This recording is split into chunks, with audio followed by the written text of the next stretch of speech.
EU yawekea vikwazo askari wa Rwanda na wa M23. Umoja wa Ulaya umeweka vikwazo watu 9 wakiwemo wanajeshi wa M23 na askari wa Rwanda pamoja na watu wengine ambao umoja huo unasema wana mchango mkubwa katika vita vinavyoendelea nchini Kongo, ambapo umoja huo unasema wanajeshi wawili wa Rwanda waliowekewa vikwazo waliwaongoza wanajeshi wa Rwanda kusaidia waasi wa M23 nchini Kongo. Umoja wa Ulaya umesema vikwazo hivyo vinawahusu wanajeshi wa Rwanda ambao ni Meja Generali Luki Karusisi maarufu kama Loki, aliyekuwa kamanda wa kikosi maalum lakini aliondolewa katika wazifa huo wiki iliyopita na kurudishwa makao makuu ya jeshi, na maafisa wengine wawili wa jeshi wakiwemo Meja Generali Eugene Nkutubo na Brigadier General Pascal Muhizi ambao waliongoza wanajeshi wa Rwanda kuwasaidia M23. Kwa upande wake, waasi wa M23 waliowekwa vikwazo ni kiongozi wa kisiasa wa kundi hilo Bertrand Busimwa, Kanali John Nzenze ambaye ni msimamizi wa idara ya ujasusi, Kanali Joseph Bahati Musanga anayejulikana kama Kanali Bahati Elasto aliyeteuliwa hivi karibuni na waasi na kuongoza jimbo la Kivu Kaskazini, lakini pia mshauri General Sultani Makenga ambaye anaongoza jeshi la M23. Wengine waliowekewa vikwazo ni raia wa Kongo wanaohudumu chini ya waasi wa M23, wengine kutoka Rwanda akiwemo Francis Kamanzi, mkuu wa bodi ya migodi, petroli na gesi ya Rwanda. Huko pia kampuni ya Gisabo Gold Refinery ya jijini Kigali inayochimba na kusafirisha dhahabu nayo iliwekewa vikwazo, ambapo umoja wa Ulaya unasema kampuni hiyo inajihusisha na biashara haramu ya madini hususan dhahabu. Itakumbuka Umoja wa Mataifa hivi karibuni walisema Rwanda imetuma wanajeshi 1000 nchini Kongo, lakini serikali ya Rwanda ilikanusha kuhusiana na vita hivyo, ikasema tu kwamba inachukua hatua za kujilinda nchi na kulinda nchi yao kutokana na athari za kivita. Ni taarifa kutoka nchini Rwanda. Timu Umoja wa Ulaya umeweka vikwazo watu 9 wakiwemo wanajeshi wa M23 na askari wa Rwanda pamoja na watu wengine ambao umoja huo unasema wana mchango mkubwa katika vita ya Kongo na waasi wa M23, ambao umoja huo unasema wanajeshi wawili wa Rwanda waliwekewa vikwazo kwa kuwa waliwaongoza wanajeshi wa M23 kushambulia. Marekani kusitisha ARV bure itasababisha vifo milioni 3. Shirika la Afya Duniani WHO limeonya maambukizi mapya ya HIV zaidi ya milioni 10 na vifo za watu zaidi ya milioni 3 vitavyohusiana na ukimwi vinaweza kushuhudiwa kufuatia kusitishwa kwa msaada wa kigeni wa Marekani unaosaidia upatikanaji wa dawa za kufubaza makali ya virusi vya ukimwi, yani ARV. Mkurugenzi mkuu wa WHO amesema hatua ya Marekani kujiondoa kusaidia kupambana na HIV imeathiri usambazaji wa dawa katika nchi 4 ikiwemo Kenya, Lesotho, Sudani Kusini, Burkina Faso, Mali na Nigeria, ambazo zinaweza kuishiwa dawa ndani ya miezi michache ijayo. Mkurugenzi wa WHO amesema kusitishwa kwa msaada huo wa Marekani unaweza kufuta mafanikio ya miaka 20 katika kupambana na HIV, huku pia akionya kuwa juhudi za kudhibiti magonjwa mengine kama polio, malaria na kifua kikuu zimeathirika vibaya, na ameiomba Marekani kuhakikisha kuwa inatoa muda wa mpito wa nchi zilizoathirika ili yaweze kupata vyanzo mbadala vya fedha badala ya kusitisha msaada kwa ghafla, hatua ambayo inaweza kusababisha madhara makubwa ya kiafya duniani.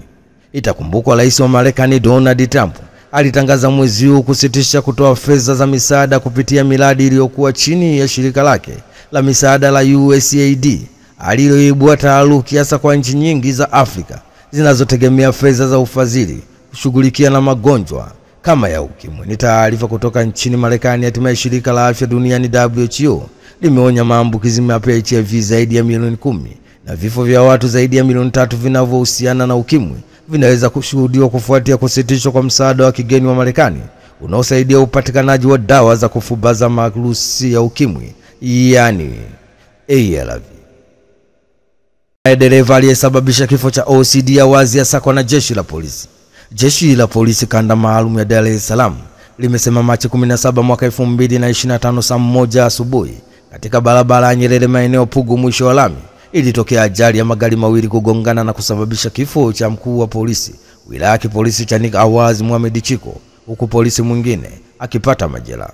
Akiongea jijini Dar es Salaam, kaimu kamanda kanda maalum ya Dar es Salaam SACP Faustine Mafwele amesema ajali hiyo ilitokea baada ya dereva daladala yenye namba za usajili T580 EAE aina ya Tata inaofanya safari zake kati ya Zingiwa, Chanika na Machinga Complex Ilala ikitokea Pugu kwenda Gongo la Mboto kugongana na gari yenye nambari za usajili T952 AMD aina ya Toyota Prado iliyokuwa ikiendeshwa na PF mwenye nambari 15950 CP Awazi Mohamed Chiko akitokea Gongo la Mboto kuelekea Pugu na kusababisha kifo cha hapo, pia kusababisha majeraha ya polisi WP mwenye nambari 5616 CP Elo Zubeda Ramazani Sadala wa wilaya ya kipolisi Chanika aliyekuwa abiria kwenye gari nambari T952 AMD ambaye amevunjika mkono wa kushoto. Chanzo cha ajali ni baada ya dereva daladala kuyapita magari yaliyokuwa mbele yake bila kuchukua tahadhari na kusababisha kugongana uso kwa uso. Jeshi la polisi linamtafuta dereva wa daladala ambaye hajafahamika jina lake aliyotoroka baada ya kusababisha ajali hiyo. Pia jeshi la polisi kanda maalum ya Dar es Salaam linakanusha taarifa zilizotolewa na baadhi ya vyombo vya habari nchini kuwa aliyefariki ni kamishna operation mafunzo Tanzania CP Awazi Juma Haji. Ni taarifa kutoka jijini Dar es Salaam. Hatimaye jeshi la polisi kanda maalum ya Dar es Salaam limesema Machi 17 mwaka 2025 saa 1 asubuhi katika barabara Nyerere maeneo Pugu mwisho wa lami ilitokea ajali ya magari mawili kugongana na kusababisha kifo cha mkuu wa polisi wilaya ya kipolisi Chanika Awazi Mohamed Chiko, huku polisi mwingine akipata majeraha. Jeshi la polisi latoa kauli puuzeni taarifa ya gari la polisi kuibiwa.